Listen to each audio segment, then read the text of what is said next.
Sukabumi tentang hukum perdata. Penjabat Wali Kota Sukabumi Kusmanda Hartaji menghadiri langsung acara penandatangan kerjasama yang dilakukan Inspektorat Kota Sukabumi dengan Kejaksaan Negeri Kota Sukabumi. Kerjasama yang nantinya berlaku selama setahun tersebut merupakan bentuk sinergitas pemerintah Kota Sukabumi bersama aparat penegak hukum untuk mencegah terjadinya pelanggaran administrasi maupun perdata pada program kegiatan pemerintah Kota Sukabumi di tahun 2024 mendatang. Dalam keterangannya, Kang Tutus, sapaan akrab PJ Wali Kota Sukabumi, mengatakan ini merupakan lanjutan dari kebijakan yang dikeluarkan Kementerian Dalam Negeri Republik Indonesia. Dirinya menyebutkan sebelumnya juga telah dilakukan penandatanganan kerjasama terkait pengawasan yang dilakukan oleh Kementerian Dalam Negeri Republik Indonesia dengan Kejaksaan Agung Republik Indonesia.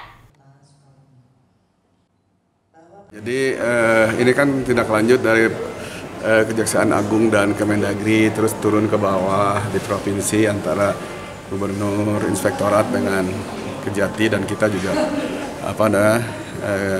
antara Kajari dengan inspektorat di dalam hal APIP lah ya, APIP dengan kejaksaan.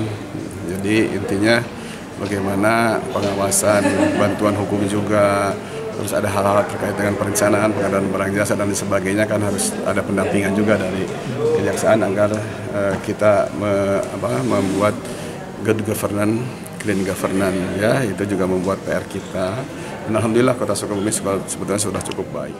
Sementara itu, Kepala Inspektorat Kota Sukabumi EN Rukmini menjelaskan, dengan adanya kerjasama yang dilakukan ini diharapkan dapat bersama-sama mengawasi kegiatan maupun kebijakan satuan OPD di lingkungan pemerintah Kota Sukabumi.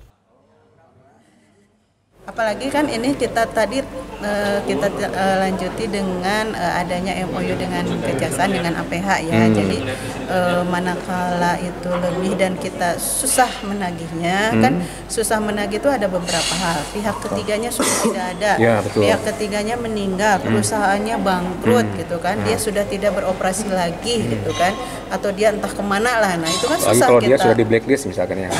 Ya gitu kan, seperti itu kita susah memantau dan ininya. Nah ini kita akan gunakan tadi yang MOU yang sudah ditandatangani. Jadi akan ditindaklanjuti oleh Kejaksaan mungkin ya. Seperti itu. Dari Kota Sukabumi, Sofwan Julfikar dan tim liputan MGS TV melaporkan.